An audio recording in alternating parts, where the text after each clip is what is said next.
There are actually numerous books and resources for how to improve your housewife skills. Today I'm going to share 5 of those with you for Vlogmas December 15th while I get ready for work. When it comes to books that are written for housewives and improving your skills, one category is written with a more direct correlation to religious texts and the other is not. Religion is not my motivation towards being subservient to my partner. Those books don't speak to me in the same way that they might somebody else. From my experience, there's actually quite a bit of good information that you can glean from it. So even if you're not motivated by the religious aspect itself, a lot of the teachings you can take and kind of morph to fit your lifestyle a little bit better. So the first book that I have on my list actually kind of falls under that category, and it's called The Good Wife's Guide: Embracing Your Role as Helpmeet. So this one is actually written by Darlene Faye Schott and Candace Cameron Burr, and it's Candace from Full House. I've actually read another one of her books and it was pretty well written, and there was a lot of things that I was able to take away from it even without relating to the religious context. So I'm actually really excited to read that one and see what I can take from it to apply to my own situation and what I can then use to improve my skills. I wish I could remember the title of the other book of hers that I read already. There was quite a bit of religious text and references in it, but I kind of just skimmed over those and paid more attention to the main point that she was making. But the hard part is always explaining your motivation, and that's one of the things that I really want to do with this channel, is actually use it as a platform to inspire women who are looking for this type of lifestyle and helping them with motivation that's not what you typically see. The second book that I have on there is How to Be the Perfect 1950s Housewife, and this is written by Biff Hill. In the synopsis of this book, it says it goes over beauty, manners, shopping, food, household duties, and family relationships. I actually don't know much about how that one's going to play out or what style it's going to be, or if it's going to work for me, but it's about being a 1950s housewife, so I figured that would be a really good one to read.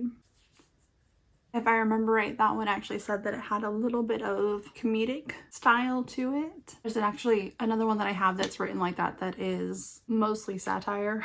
It's like a board book. The writing style is a little bit different. It's definitely kind of making fun of it, but also makes you think a little bit. It's like a children's book, basically. Really quick and easy to read. It's not like a chapter book. That one was kind of funny. I actually read through that with my partner and we were laughing a bit for sure. All right, the third one that I have, it's called A 1950s Housewife: Marriage and Homemaking in the 1950s, and that one's by Sheila Harding. What was interesting about this one is that, unlike the one before it, it's actually written by a woman, so it's from more of like a female's perspective. It was actually really interesting because it's about women losing their freedom after the war. The fact that during World War II, adult women were put in positions where they had to step outside of their comfort zones to go back or to go to work, and that was something that had never been done before. And so this is written from the perspective of women that had to go back to being domestic housewives and not contributing to their families in the same way that they were for however many years they were in a situation. So it's about the struggles of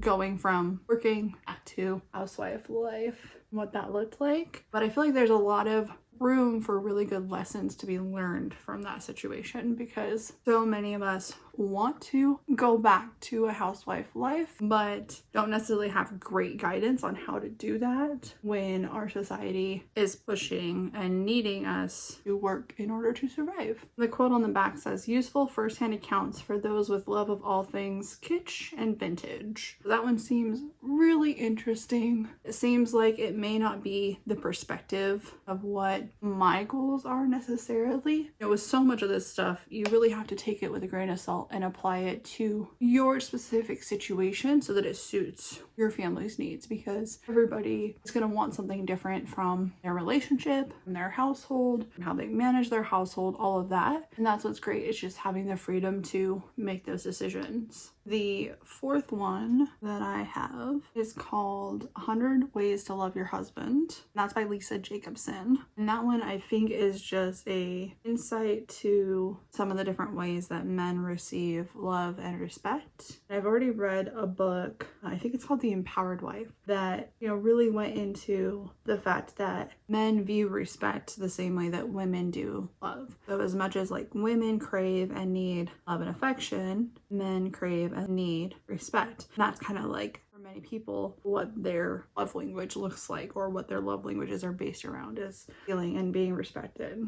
I think that the 100 Ways to Love Your Husband is going to line up with that, make it a little bit line up with that, and show you the different ways that you may or may not be showing it, or how you could work to improve that.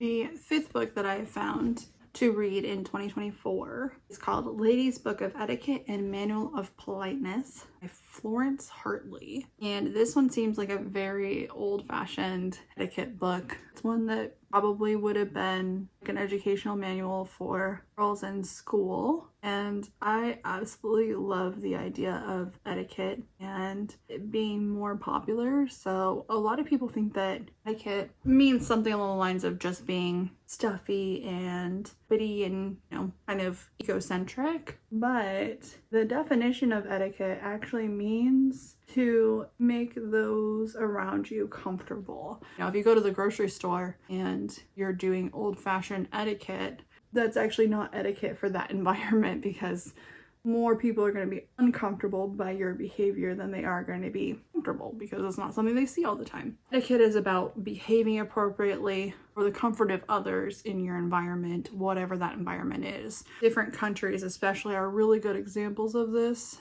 Etiquette's going to be very different between here and England or Canada or China, India. Like, all of those cultures and countries are going to have their own set etiquette to follow. A lot of times when people go to other countries, they do follow etiquette without realizing that that's what they're doing, because they don't want to offend anybody or do anything wrong, or I'm sure in some situations get thrown into jail for what they're doing. So I actually really just love studying what etiquette used to be, getting an idea of what things I can do to present myself better, do some self-improvement, as well as make those around me more comfortable. Next week, I'm actually going to be talking about other books that I want to read for personal development and growth. I've got a list to share of those that I want to read in 2024 as well. The etiquette one kind of goes along those lines, but it's a little bit more specific to Housewife versus personal development. So I have it in the Housewife list today. If there are any books that you would like to share with my community, either you've read, you've heard about, or you recommend, definitely leave a comment down below with those books. I might end up adding more to this to be read list. I'm actually really bad about reading consistently. I don't make enough time for it. I used to read growing up pretty much nonstop. I was such a big reader, and then high school I burnt myself out on reading, and now I have a really hard time focusing and sitting down and actually making time to read. I am trying to commit to reading all of these Housewife books over the next year, but that's why I only did 5, because I feel like 5 books in a year is kind of a bare minimum. Also 5 personal development books too. I feel like that being my minimum of like 10 books next year. Oh, that feels like a lot. Okay. Hopefully I can read the 10 books next year. I really want to be more of a reader. That's what's really frustrating about it, is I used to love reading and that was kind of all that I did, and now I just definitely let adult life and mental health issues get in the way of that. This is kind of my commitment to my community. I'm all ready for work. Let me know in the comments down below which of those books sounds the most interesting to you, and if you have any recommendations. So 2-part in the comment there. One you want to read out of the 5 that I listed, and which ones you would recommend to the rest of the community here. Let's all help each other out. More housewife mindset content. Go ahead and watch this playlist next. A couple videos in there about really helping you get your mindset right.